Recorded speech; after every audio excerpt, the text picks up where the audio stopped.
I want to be a righteous husband that lays my life down for you. I want to be a righteous wife that loves you and respects you like Jesus.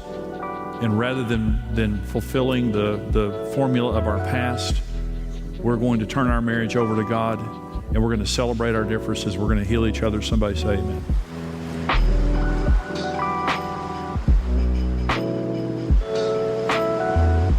We were looking for someone like us, but we were wired by God to find someone who's different. And we judge each other, reject each other, or then we just tolerate each other. Women, can't live with them, can't live without them. So we just tolerate each other, judgmentally, but we tolerate each other. But you only heal when you wake up one morning and say, thank God I married you. Thank God God gave me to you. I didn't realize.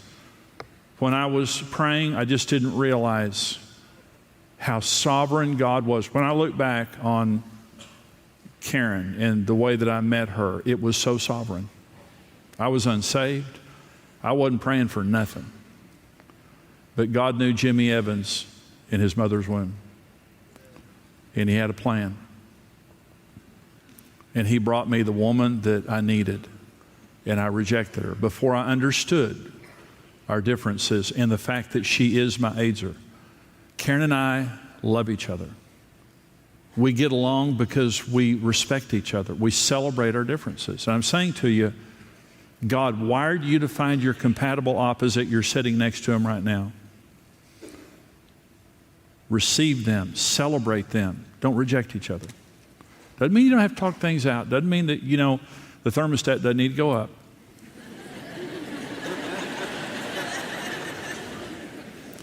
Just means you're different. Here's the second sovereign subconscious decision that you make. Listen to this one now. To find a committed partner to walk me back through my past so I can heal. Most of us, when we're dating, we would say this: I want to get as far away from my past as I can get. Now, some people are different. Some people come out of great homes, and you're wanting to fulfill the legacy of your family or the lineage of your family. But for a lot of us, we're trying to get away. Here's what research proves about the subconscious mind. When we're dating, we are attracted to someone who supplies what was lacking in our childhood, listen, and reminds us of what wounded us in our past so we can resolve it. This is research. This is massive research. This isn't light research.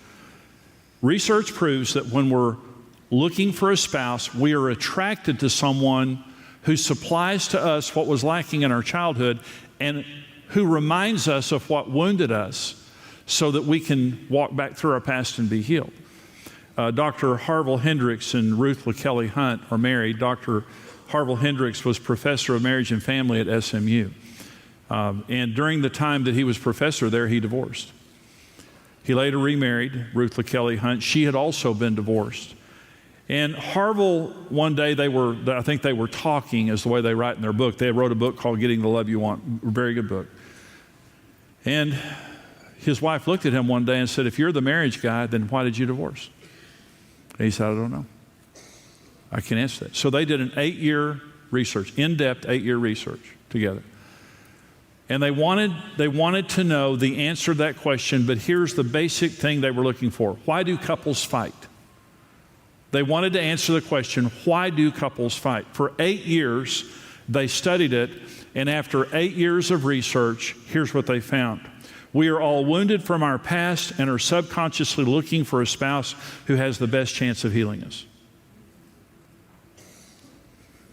They believe most of our fights are because we are unaware of this dynamic in the conscious realm, so we are constantly dancing around each other's wounds and are threatening each other rather than healing each other the way that we should. In marriage counseling, one of the things that I find is this: when we're fighting, typically what we're doing is we have the mask of our wounding parent on when we're fighting. Let me give you an example of this. A couple in counseling, and she was raised by a father who was a quiet recluse. And every time, so she is very, very frustrated at her husband because he won't talk and he goes away. When they have conflict, he goes away and won't engage her, which makes her even more irate. He was raised by a dominant mother who emasculated his father all the time and was verbally abusive. So now he has a wife who's dominant and verbally abusive. When she does her thing, he runs and hides, which makes her even more so. So I'm counseling them one day. I said, you do know that you're wearing her father's mask and you're wearing his mother's mask. You do know that. And when you're fighting, all you're doing is rewounding each other. So here's what I want you to do. So I'm looking at him. I said, I want you to take off the mask of a reclusive man who runs from problems. And I want you to engage your wife. And I want you to love her. What your father did was unrighteous. And what your mother did was unrighteous. And what her father did was unrighteous. You need to engage her. I looked at her and I said, you take his mother's mask off. He was wounded by a dominant mother who is verbally abusive. And every time you get mad, you put that mask on, you're rewounding him. And they looked at each other in my office. It was just like they woke up. Let me tell you what makes this dangerous, when you don't know what's going on. What makes this dangerous, and as soon as they realized what they were doing, and I said to them, you do realize that you had to marry each other. Because when you got married, you were looking for someone who would walk you back through your past, and you're doing a bang-up job. Now, you want to be healed? You want the healing journey to begin? Karen and I fought, rejected each other, mad at each other, thought we'd made a mistake until one day we started healing each other. And the way that you start healing each other is to admit that you're not well. And Karen did it first. I was not the best person in our relationship, Karen was.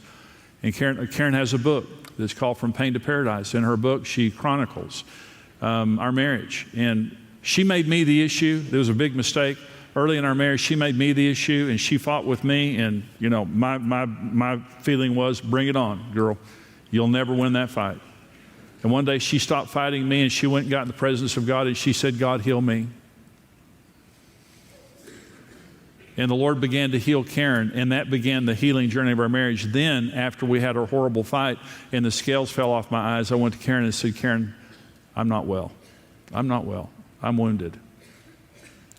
And now our journey was in the conscious realm. It was no longer subconscious. It was in the conscious realm.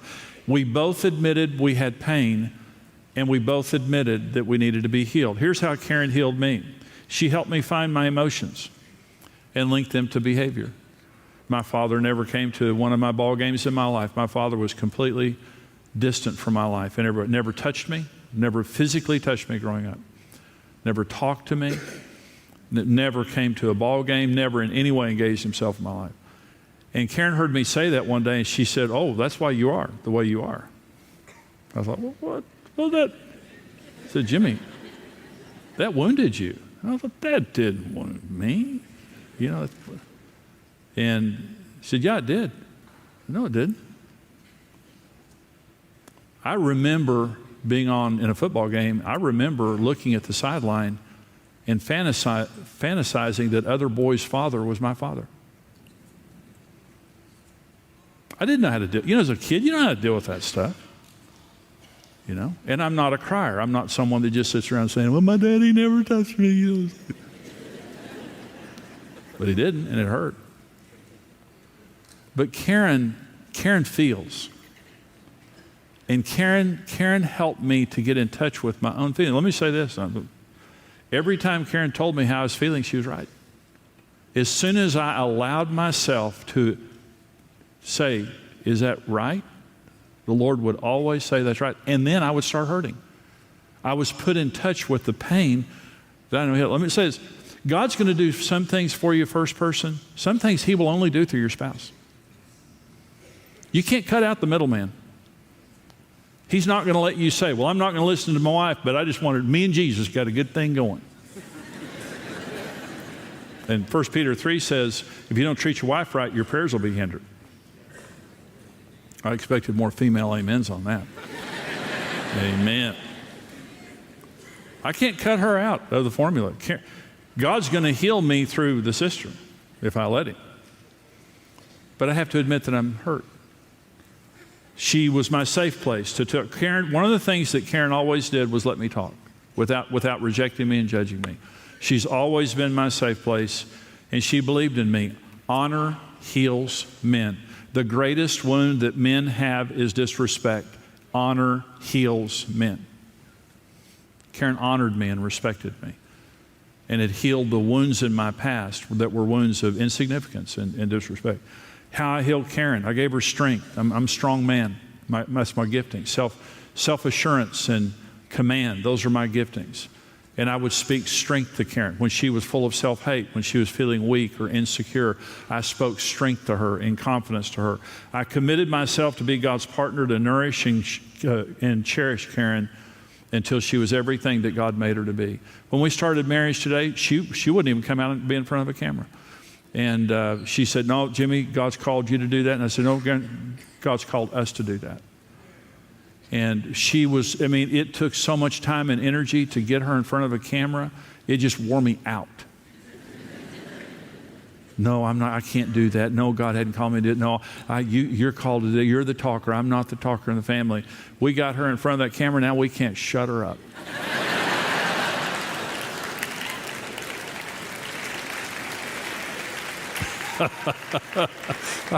I'm getting some major dirty looks from right now here. She's phenomenal. Karen's phenomenal. But I made her feel secure. Security heals women. The greatest wounds that happen in women's lives are because they weren't fought for.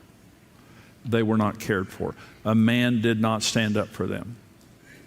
Even a man hurt them.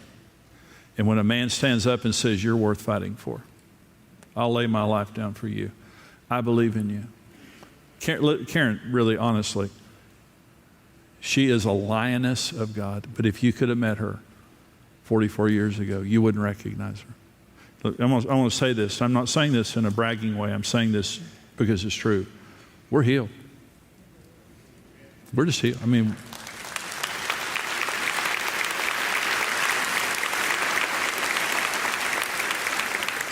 It's just wonderful to wake up every day healed. We don't have any pain in our relationship. When we talk, we're not touching each other's pain. We did for years. Let me say this. We healed each other. God put you together as Azards to fill in what the other was lacking. You're compatible opposites. I hope you share the same faith. I hope you share the same basic life goals and character, but you married someone opposite. You were wired by God to do that. Sovereignly and subconsciously, regardless of what you thought you were doing, you were looking for your compatible opposite, and you found him. You were also looking for someone who supplied what was lacking in your childhood and reminded you of what wounded you so you could walk back through your childhood and get healed. Karen suffered a lot of verbal abuse growing up. Guess who she married? A dominant, verbally abusive man. But when I changed, the same mouth that wounded her healed her. And here's what I'm asking you to do. Here's what I'm asking you to consider as a couple. Two things, and then we're going to have our vow renewal. Celebrate your differences. God was working so much deeper than you thought when you were dating. He had to, or you would have selected the wrong person. You were looking on this level, God was looking on this level. And He brought to you an Azer. And you need to embrace that and celebrate your differences. You make a great team. You make a great team. The second thing is this: you're wounded. All of us are. All of us are more messed up than we would want to admit. We come into marriage wounded. And to the degree that we come in marriage wounded, we're looking for someone who will help to heal that. And again, when you were dating, you might have thought, I'm going to get as far away as I can. You didn't do a very good job. And now every time your spouse opens their mouth, and then you have masks on. And what you're doing is you're playing a role, and it's wounding each other. Take the mask off. Stop wounding and start healing. Be the person that God made you to be. And here's what we say. Here's the way you heal each other. I'm hurting. We're hurting. Baby, I love you so much. Let's heal each other. I want to be a righteous husband that lays my life down for you. I want to be a righteous wife that loves you and respects you like Jesus. And rather than fulfilling the formula of our past, we're going to turn our marriage over to God, and we're going to celebrate our differences. We're going to heal each other. Somebody say amen. Amen. Amen.